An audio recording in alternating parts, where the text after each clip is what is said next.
I always used to learn the flashy skill moves trying to embarrass my friend at practice, but as much as I tried them, I could never master them, and I'd always lose the ball. So I just stopped. Not everyone can be Neymar, right? Well, yeah, but you don't have to be. Beating defenders is much more simple than I used to think.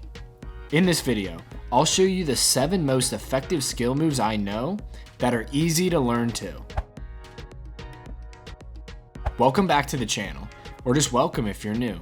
And before I show you the first move, if you have any questions about these moves or anything, put them in the comments below. I'll get back to you.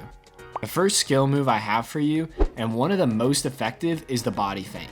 It also happens to be my favorite. This move is excellent for a few reasons. Firstly, it's very simple to do. All you have to do is pretend like you're gonna dribble or turn in one direction and then go the opposite. But it only works if you sell the fake. You wanna over-exaggerate your feint by dropping a shoulder and leaning to that side. Step hard to that side like you're taking the ball in that direction. This will make it more likely that the defender bites on that movement, giving you time and space to travel in the direction you want to go. If you go through the motions doing this move, defenders will read the fake and win the ball back. Selling that fake hard is the key to successfully beating the defender with this move. Next up, I have the fake pass, and there's a couple different ways to do this move. Some players take it to the extreme and do literally a fake pass in one direction before dribbling the other way. But that is far more risky, and it's just as effective as if you do it less literally. And that's how I prefer it. When I play and receive the ball, I'll dribble at the defender and open up my hips like I'm about to pass the ball to a teammate. This will often make the defender step to that side as they are anticipating my pass and are trying to intercept it. And that is exactly when I cut the ball back in the opposite direction. If done properly, this move will allow you to blow past defenders with ease since they step in one direction and then I go the other. This creates space very easily. It's so easy that most of the time I do it, I'm 100% confident I'll beat the defender. The fake pass and body feint are probably the 2 most effective moves in soccer, and it's part of the reason why I love them so much. If you're enjoying the video so far, or you're going to improve from it, please leave a like. I work hard to make these videos the best I can for you, so thank you. The third and fourth skill moves I have for you is the elastico and the reverse elastico. Now the past 2 moves I had for you were easier to learn than these 2, but if you master these, then they are really effective and fun to use. What makes these moves so effective is that they involve manipulating the ball as you're dribbling. It's one thing for a defender to avoid biting on a body feint, but it's another thing entirely to not fall for this move. Most defenders watch the ball as they're defending, so they may not bite on those other fakes. But since these involve moving the ball in that direction, they will likely turn and start running in that direction. But then you snap it back quickly, and then that creates the space between you and the defender. To do the elastico, push the ball out wide with the outside of your foot with the side of your toes. Then sweep your foot across it and snap it back with the inside part of your toes. To do the reverse elastico, do the same thing, but start with the inside of your foot and then take it wide with the outside of your foot. Here's 2 tips to make these moves more effective.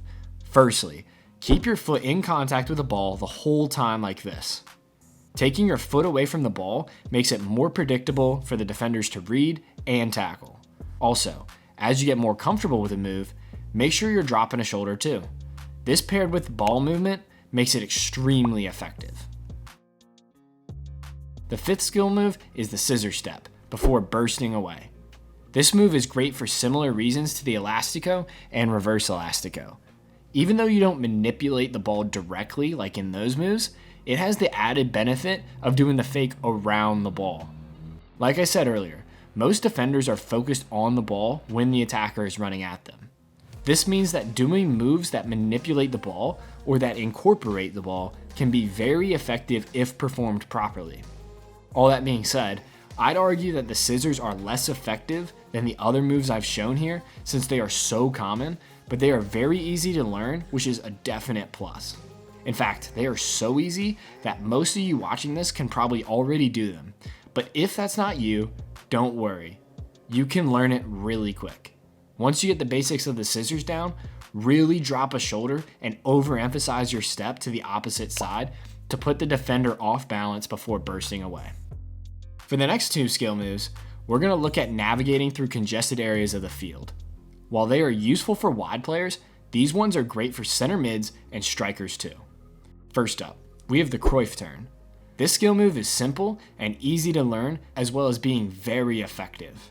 For it, dribble in one direction opposite of the way you want to go, and then cut back with the inside of your foot behind your standing leg where you came from. Then accelerate away from the defender. And here's a little drill I use to work on my Cruyffs. It's great because the 2 arcs mimic pressure coming from each side. Now the power to this move is using it as a fake. You really want it to look like you were about to shoot or cross the ball before you cut it. For example, wingers will find lots of success acting like they're going to put in a cross before cutting it back, and then they can either find a pass or maybe run into the box and get a shot off instead. The other move that is excellent in tight spaces is la croqueta. I love this move, and here's why. Firstly, it's really simple to do and master. To do it, all you need to do is touch the ball from the inside of one foot to your other foot. But in order for it to be effective though, this touch needs to be snappy and sharp. Also, the timing of this move is critical. If you try to snap the ball too early, the defender will just move his feet and get the tackle in. But if you do it too late, you won't clear their leg and they will win the tackle. So while the move itself is really simple to learn, the tricky part of mastering it is actually its timing.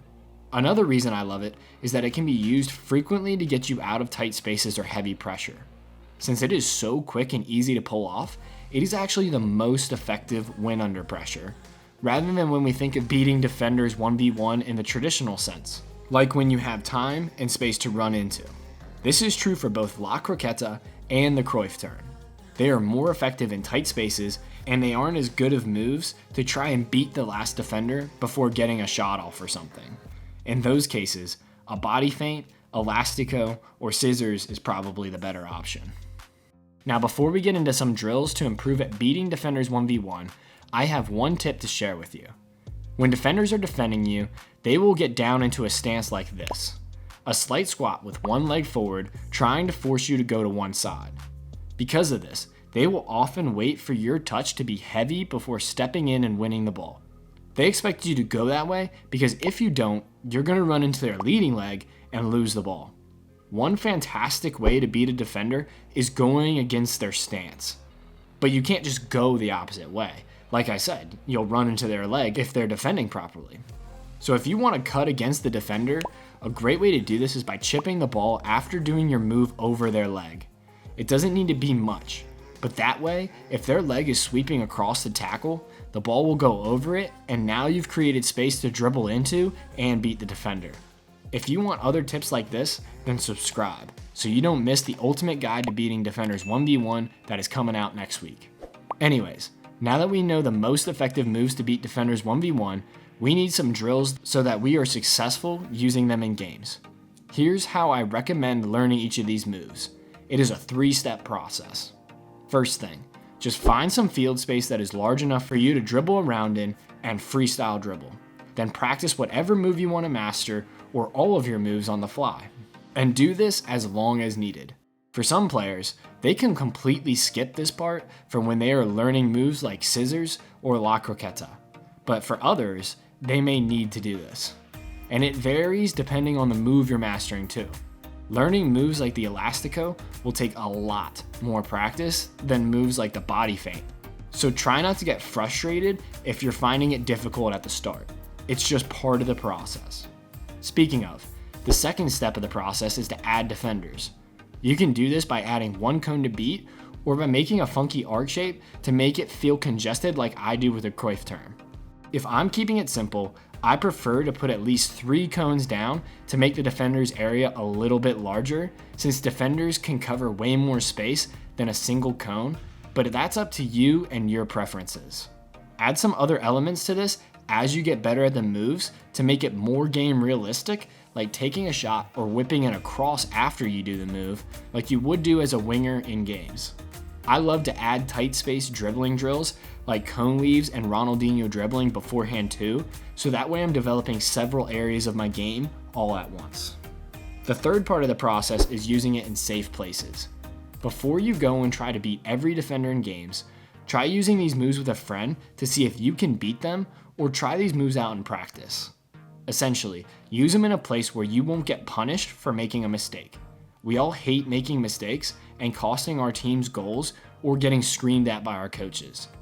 While you'll obviously never be perfect, I'd recommend trying them in training first. Once you get comfortable with them there, then here's the green light to use them in games. If you want to become better at beating defenders 1v1, increasing your chances of success, then watch this video, The Ultimate Guide to Beating Defenders 1v1 in Football. In there I give you practical tips from game situations that will help you be a better dribbler. Thanks for watching. I'll see you next time. Peace.